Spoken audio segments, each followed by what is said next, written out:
What's up, guys? Welcome back to the channel. Sorry about the gap between videos. I've been really busy. But this video isn't about what I did, it's about what you guys can do. This video, I'm going over the pros and cons of competitive high school swimming, so you guys have a better understanding of what swim is all about in case you want to do it. Now, I'll also be going over the structure of swim meets and what you need to know to get started. Let's go. Our first pro swim, it's simple. I'm fairly certain 99% of everybody who's watching this has the ability to swim. And due to this, swimming is really just a building up on what you already know. And unless you can't swim, which that's a separate topic, and I was just taking a couple swimming lessons before you watch this video. To the next one. Okay, moving on to our next pro. Swimming is pretty easy to learn. It doesn't require many complex maneuvers. So, for those of you who don't know, swimming consists of 4 strokes. Free, butterfly, breast, and back. Which, almost all of them besides maybe butterfly, are very simple to learn and are really, as stated before, building upon what you already know. No. More harder skills, such as diving and turning, specifically flip turnings, are harder to do correctly, but they're pretty basic enough where you'll get to a decent standing and your ability to complete those things by the time you're ready to compete. Now, let's go to our next pro, which is swimming is an individual sport. Now, this is in my opinion, but swimming is the easiest sport I do. Now, it is difficult and you have to push yourself very hard, but just the thought process of the only person that can slow you down is yourself.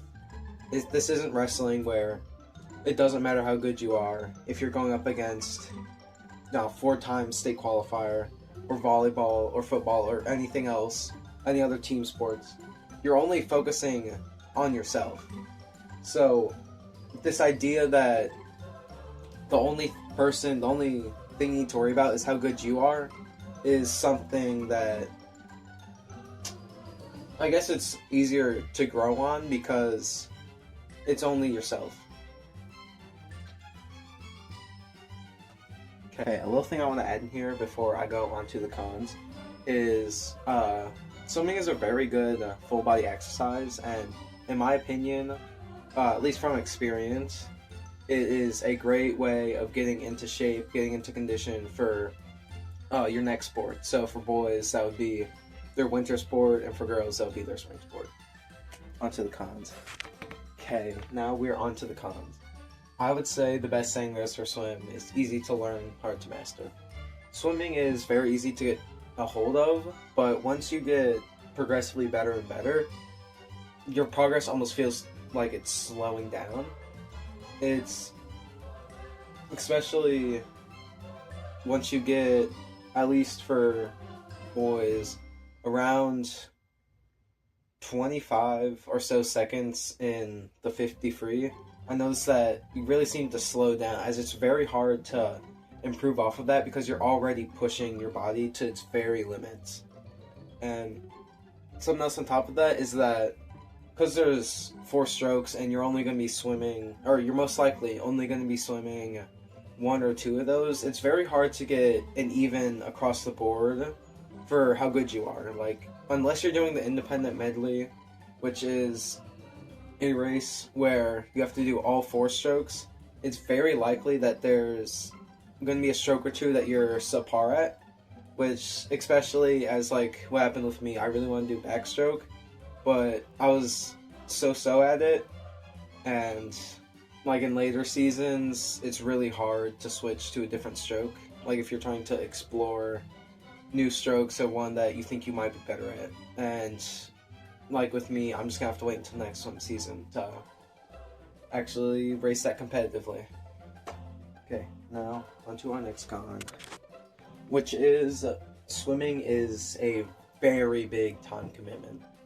Swimming it's very hard to work other, like, it's the same for most other sports, but it's very hard to work in other things around said sport. Now, at least in my experience, swimming is a lot more not leisurely, but that's what I'll stick with, than wrestling, where you'll have sometimes 2-3 meets a week some of them on the weekends. Like with swim, at least for me, most of mine were during the weekdays. But trying to do anything after school with any of my friends was very hard. Anything with my friends and family, I just couldn't do because I had swim practice. But it's kind of a con with all sports. It takes up a lot of your time, and often you have to make big changes to go or to work around whatever sport you're doing, whether it be diet, scheduling. There's just a lot. This is a big commitment. It's a big commitment that a lot of people, they may not have the time or the resources to make that commitment. Okay, on to our final con, and that is swimming is a giant stress on your body, especially if you're not as active. Going from being not as active to a sport that requires every single muscle in your body to work together, it's a lot, especially like your first week of swim. It's inevitable that you're going to be sore, you're going to be tired, and if I'm being honest, that never really goes away. Throughout all the swim season, I was very fatigued and didn't have a lot of motivation to do anything after practice, which kind of works into our second con, which that's a giant time commitment.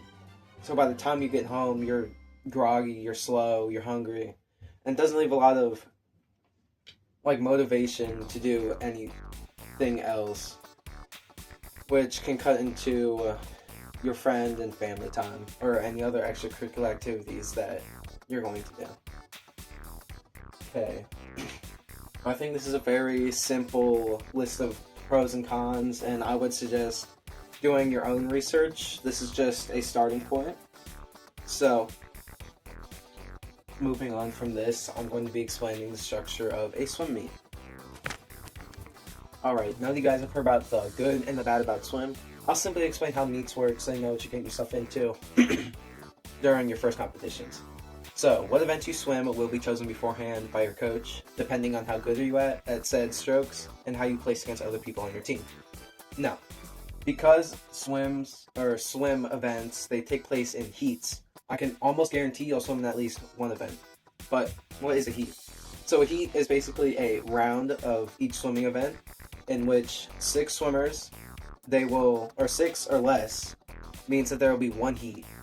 Because a high school swimming pool has 6 lanes, and if the number of swimmers swimming that event exceeds that, there'll be a separate round, which includes the rest of the swimmers that are going to be swimming that event.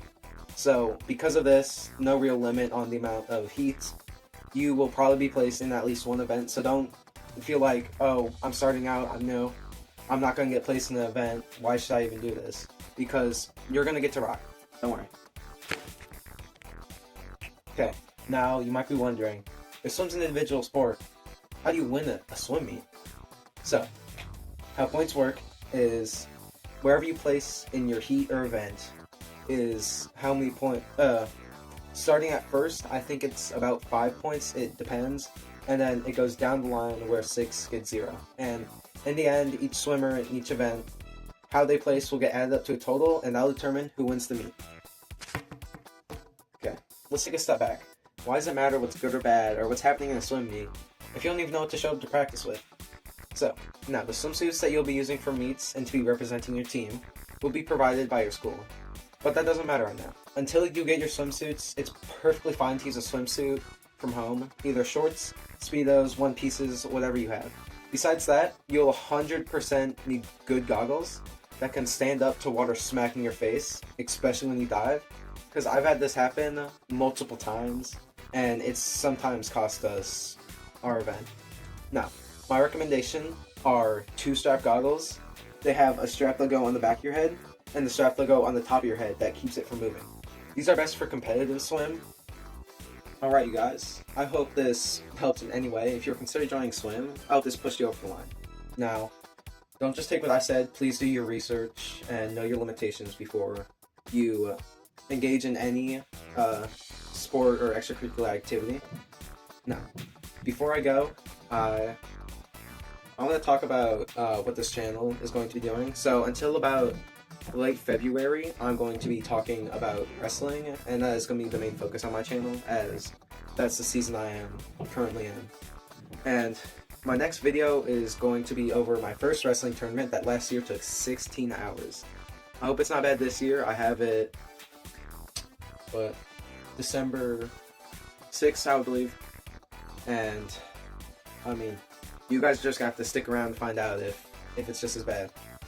But that's all I gotta say. Sorry you passed me, but this is not all I have to say. So, I'll be honest, I recorded this video last year around late November, early December, and I was a lot more optimistic on when I was going to get these videos out. I originally planned for about 3 videos per month, and I'm sitting at 3 videos in at least 3 months. So I'm going to work on trying to be more consistent, and also past me kind of lied, because my next video is not going to be on the Esmond 4 tournament, which is what that one is. It was thankfully not as bad, but well, what I have to say is that I'll be more consistent with my uploading schedule, and next video is probably just going to be on like general wrestling stuff. Okay, I'm going to let past me finish this out. I'll see you guys in who knows how long, and have an amazing day.